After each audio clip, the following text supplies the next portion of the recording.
Durant ce début et ces 5 premiers épisodes qui ne sont pas à plaindre, on nous plante des graines d'intrigue tout au long de ceux-ci, qu'on va certainement entendre parler prochainement.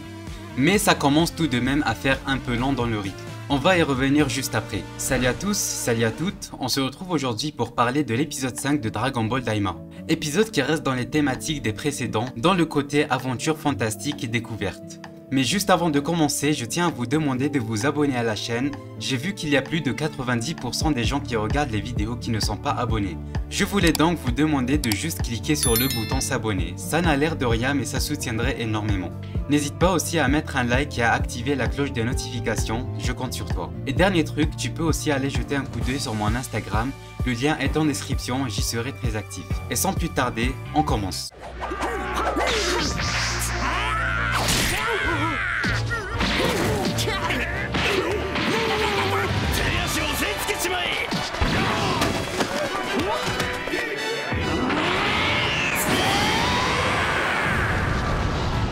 Contrairement aux vidéos que j'ai l'habitude de faire, je ne vais pas faire de résumé sur cet épisode en partant du principe que si vous regardez cette vidéo, c'est que vous avez déjà regardé l'épisode. Donc je vais directement parler du nouveau personnage qu'on nous a introduit. On apprend que son nom est Pansy, qui est la fille du roi du 3e royaume des démons, et princesse par définition. Et avec ce grade qu'elle a, Goku et ses amis réussissent à avoir un vaisseau pour continuer l'aventure. Mais juste après, le vaisseau s'écrase pour revenir au point où on en était. L'exploration à pied qui commence à se faire longue et à chambouler le rythme. Je vais y revenir juste après. Pour ce qui est de ce personnage, ça semble être quelqu'un qui va les aider avec ce qu'elle sait faire durant ce voyage de la Z-Team. Et en parlant de celle-ci, on nous dit qu'elle ne va pas tarder à arriver avec le sort d'homme de main du roi du 3e royaume des démons qui va les chercher. On estime qu'ils arriveront lors de l'épisode 6 ou au plus tard lors de l'épisode 7. Et on revient à parler du rythme qui depuis les 3 derniers épisodes commence à se faire un peu lent. Rythme qui certes sert à instaurer plein de choses dans le royaume des démons, le nerf des personnages ou bien même de l'introduction d'autres personnages. Mais il n'est pas à nier que tout ça se fait lentement. Ça fait depuis l'épisode 3 que l'on reste dans le côté aventure, qui est très bien. Et qui, comme je l'ai dit au début de la vidéo, sert à nous planter des graines utiles pour la suite. Je pense aux insectes que Glorio a achetés à Son Goku ou au combat contre les gardes lors de l'épisode 4, qui sert à montrer la sorte de dictature du roi Goma. En tout cas, on espère que le rythme va s'accélérer un peu avec le début des enjeux.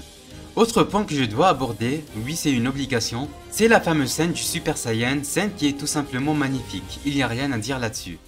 Et lors de celle-ci, on remarque que lorsque Goku se transforme en Super Saiyan, on voit que Glorio est plus ou moins choqué. C'est une scène d'1 ou 2 secondes, mais je sais reconnaître ce genre d'indice. Ça prouve que Glorio, comme je l'ai dit, était choqué et intrigué par la transformation de Goku. Pour qu'on ait la confirmation quelques temps après dans l'épisode, avec Kaioshin qui dit à Goku que Glorio est louche et leur cache quelque chose.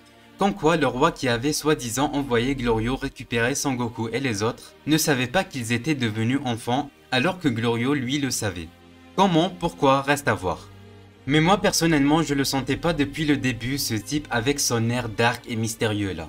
Et en restant sur la scène du Super Saiyan, je me disais que Goku n'était pas obligé de l'utiliser dans cette circonstance. Parce qu'il combattait que des randoms et je pense que la forme de base aurait largement suffi. Mais ça a l'air d'être plus une introduction au Super Saiyan pour la première fois dans cette série plus qu'autre chose.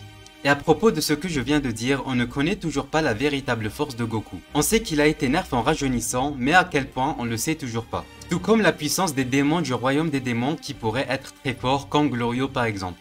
Et avant de finir la vidéo, je voulais faire une mention à l'animation de cet épisode. Et en particulier au flow de Goku et précisément après qu'il s'est transformé en Super Saiyan, avec son aura qui est restée illuminée. C'était trop stylé avec comme accompagnement une animation hyper fluide digne de ce nom. Et on peut dire que ça a ce que ça mérite en termes d'animation. Et à ajouter aussi que l'humour de cette série est génial. Je pense à la blague à propos du prénom de Glorio que Son Goku ne pouvait pas prononcer. C'était répété plusieurs fois dans l'épisode, mais je trouvais ça hyper drôle et très bien amené à chaque fois. Et voilà, c'est tout ce que j'avais à dire sur cet épisode. Pour le prochain, on devrait s'attendre grâce à la preview d'ailleurs hyper radine dans cette série, qu'on va avoir un combat entre Glorio et Goku qui semble hyper bien animé. Et on les voit aussi affronter ce qui semble être l'un des Tamagami, je sais pas si je le prononce bien, mais en gros c'est les gardes qui protègent les 3 Dragon Ball de cet univers. Et sur ce, je vous dis à la semaine prochaine pour parler de l'épisode 6. Merci d'avoir regardé et à la prochaine.